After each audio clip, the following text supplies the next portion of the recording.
Et oui, nous recevons notre tout premier invité, Maître Teddy Ekabela. Oui, j'ai eu à massacrer ce nom, excusez-moi.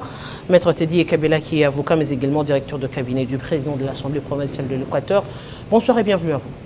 Bonsoir madame. C'est un réel plaisir de vous recevoir ici sur ce plateau de Télé 50. On va revenir sur l'actualité qui reste quand même dominée à l'Équateur par l'invalidation des 3 députés provinciaux. Et qu'est-ce qui s'est réellement passé? Ok, merci beaucoup madame. Il y avait plénière à l'Assemblée provinciale. Vous savez que nous sommes dans une session purement budgétaire et il était question d'adopter les calendriers pour cette session. Et dans la salle, il y a eu une main qui s'est élevée. Un député provincial a sollicité la parole et a soulevé une motion incidentielle contre les 3 députés invalidés, notamment monsieur honorable Willy Bokongandele, il y a honorable Louison Moubenga Botouli et l'honorable Jean-Paul Elekola Angema.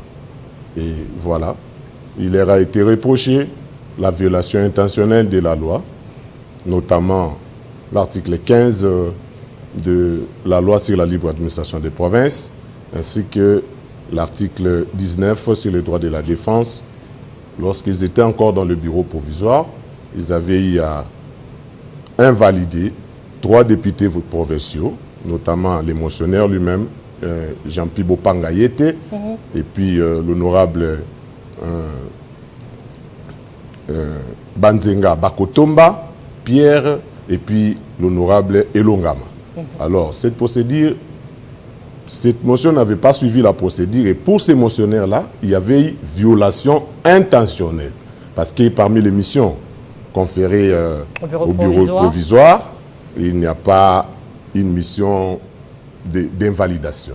Donc il y a seulement vous valider les députés provinciaux, les mandats des députés provinciaux, élaborer les règlements intérieurs, organiser les élections des membres du bureau définitif et leur installation. Alors, mais content parce qu'il s'est dit qu'en appui à sa motion, il s'est dit qu'il a subi des préjudices et on l'a obligé à saisir les instances compétentes, notamment la Cour constitutionnelle.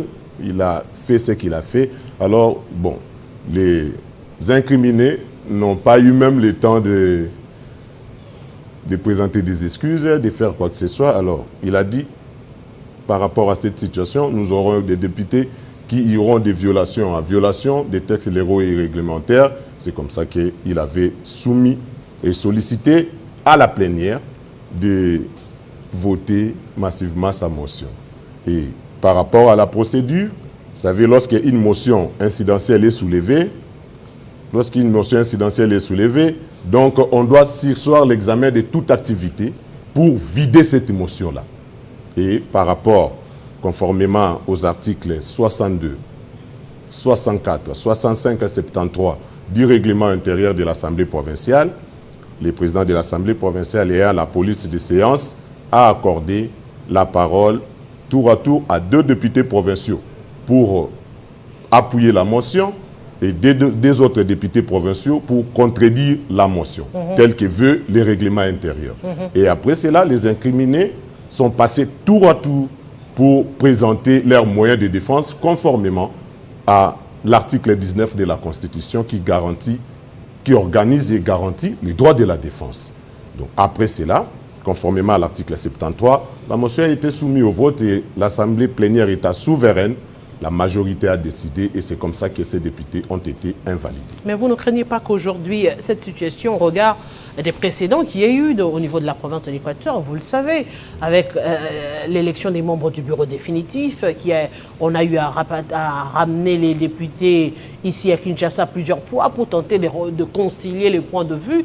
Finalement, l'Assemblée provinciale, les membres du bureau, le bureau a été mis en place et à quelques temps seulement avec ce qui coïncidait le séjour du gouverneur à Kinshasa pendant plus de 3 mois.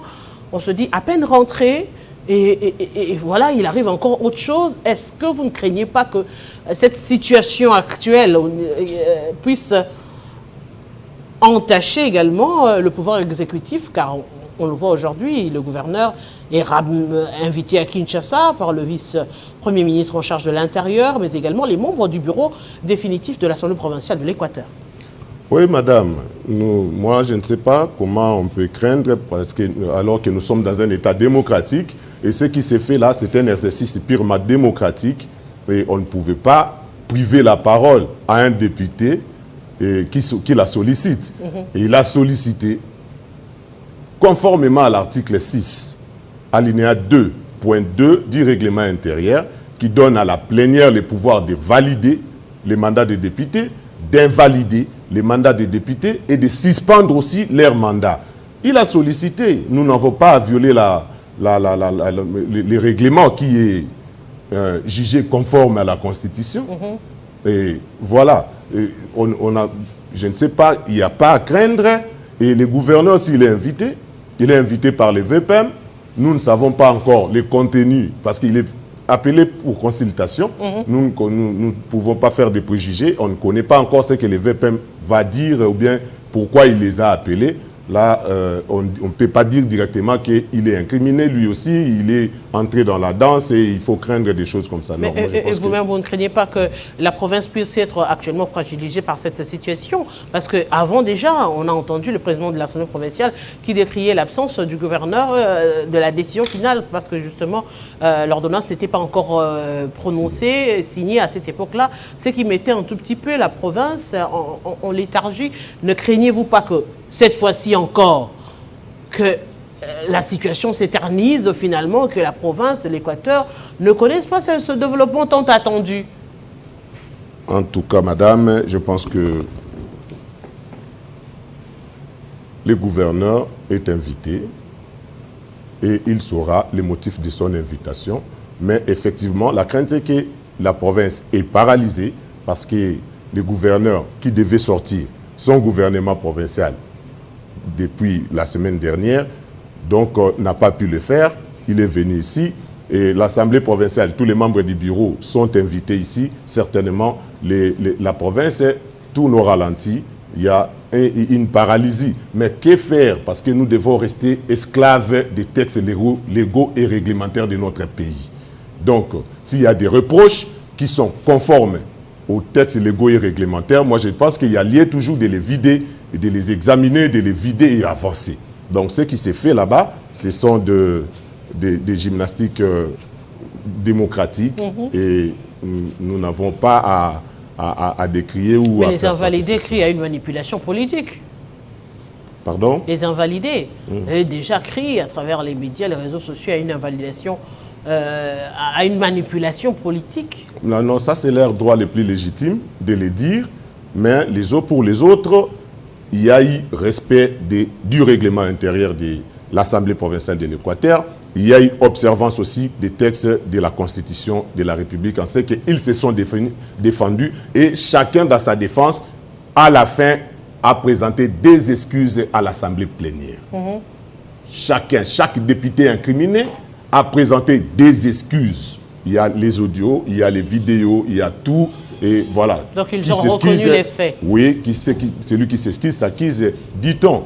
Si on se reproche de rien, pourquoi présenter des excuses? Alors ils ont présenté des excuses. Moi je pense qu'à ce stade ici, ce qui est fait là-bas, c'est un acte d'assemblée et qui ne peut être vidé ou examiné que par les cours et tribunaux ou les juridictions compétentes. Donc ils n'ont qu'à saisir la justice pour chercher à paralyser ce qui s'est fait ou bien à avoir gain de cause à ce stade-là.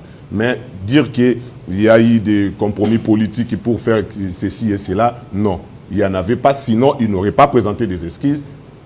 Et ce qui atteste qu'ils ont reconnu leur forfait. Mais aujourd'hui, justement, puisqu'on parle de la province de l'Équateur, j'aimerais parler des représentants de l'Assemblée provinciale, que ce soit au niveau provincial, mais également au niveau national. On sent, c'est comme si cette province, on ne peut plus abandonner par ses électeurs. Je veux le dire comme ça.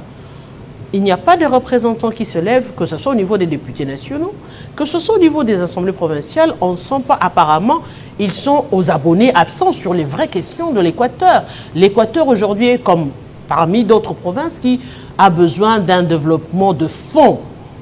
Mais apparemment, tout le monde est dans autre chose que dans ce développement-là. Oui, le développement, c'est une chose.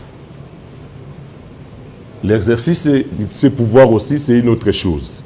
Donc, ça ne veut pas dire que lorsque quelqu'un se méconduit ou viole intentionnellement la loi, on ne peut pas les sanctionner parce qu'on doit voir le développement. Ou soit la sanction que subira ce monsieur-là impactera négativement au développement. Là, je dis non. Donc, ce qui s'est passé, ou ce qui se passe à l'Équateur maintenant, c'était un exercice démocratique. Les textes ont été respectés et les députés se sont défendus et l'Assemblée plénière, qui est l'organe suprême de l'Assemblée, même au-dessus du président de l'Assemblée, même au-dessus de tout membre du bureau, l'Assemblée plénière a décidé. Donc on ne peut rien. À ce stade ici, c'est un acte. La procédure qui s'est passée là-bas, c'est la meilleure de toutes les procédures par rapport aux motions depuis que la RDC est RDC. On a respecté toutes les étapes prévues par la loi et les règlements. Et voilà, l'Assemblée plénière, qui est souveraine, pouvait décider si leur invalidation ou non. Mais aujourd'hui, selon toujours les textes, les invalidés peuvent faire des recours pour tenter de revenir sur leurs droits. Oui. La procédure est laquelle? Bon, comme il s'agit d'un acte d'assemblée, moi je pense que la meilleure des procédures ou la seule solution, c'est de saisir les juges compétents. C'est de saisir les juges compétents et s'il y a célérité, ils peuvent avoir aussi les résultats rapidement et réintégrer si les juges vont en décider. Mais justement, puisque l'Assemblée provinciale est ici à Kinshasa, les membres du bureau de l'Assemblée provinciale sont ici à Kinshasa, eh bien, l'invitation consiste à quoi auprès du VPM? C'est ce que je dis. Je ne peux pas entrer dans l'esprit du VPM. C'est le patron de la territoriale. Lui-même a appris ce qu'il a appris et a invité. Donc, nous ne connaissons pas encore les contenus ou bien ce qui fera l'objet des consultations. Mais apparemment, il n'est pas non plus à Kinshasa. C'est ce qu'on nous laisse entendre, mais il y a la continuité de l'État. L'État ne s'arrête pas et on sait que d'un moment à l'autre, avant un de ces 4 mandats, on va recevoir la délégation et voilà, dire en quoi elles sont reprochées. Et M.